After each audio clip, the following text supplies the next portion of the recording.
Today you'll be learning about descriptive words. You have been drawing illustrations and you've been writing words about observations that you take note of. So if you remember, observation, to observe something, is to watch very closely or to notice the details. So whether that be in a picture or something you hear, you are taking note of interesting details or things that you notice. So today we're going to learn about a tool that can help us observe or take notice of details. And this tool is called our five senses. Now think with me, can you remember the five senses that we have?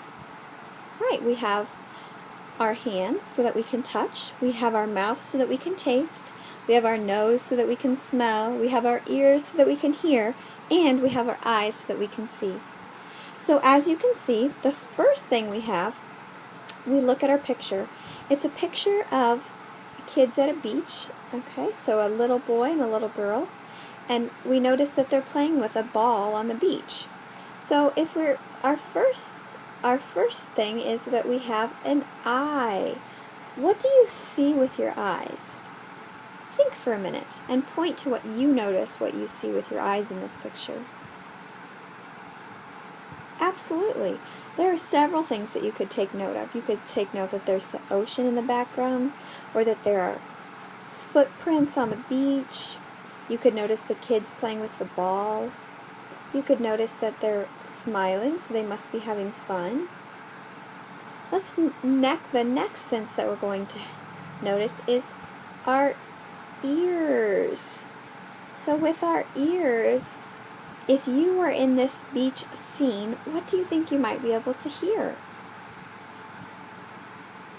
Absolutely, you might be able to hear them laughing, you might be able to hear them talking, you might hear the ocean and the background. So that's our second sense. Our next one is our mouth. What do you think that you might be able to taste in this scene?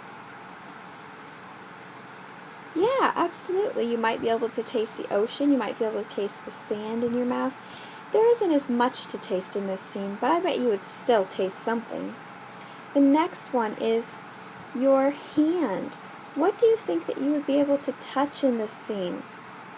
Yeah, you might touch each other. You might touch the ball or the sand or the beach. There are several things that you might be able to. What about our nose? What do you think we might be able to smell in this scene? Absolutely. I think that you would be able to smell the ocean. Maybe it might smell salty.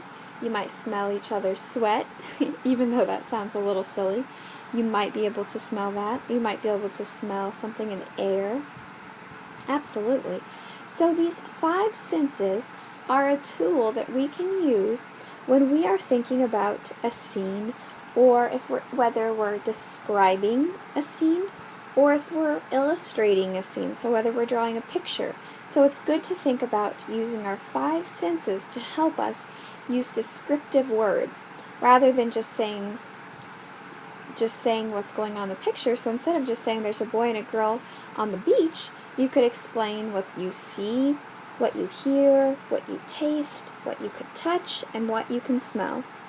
So in the next few lessons, and really not even just in language arts, but in other subjects as well, think about using your five senses to help you with descriptive words and as you're observing different things.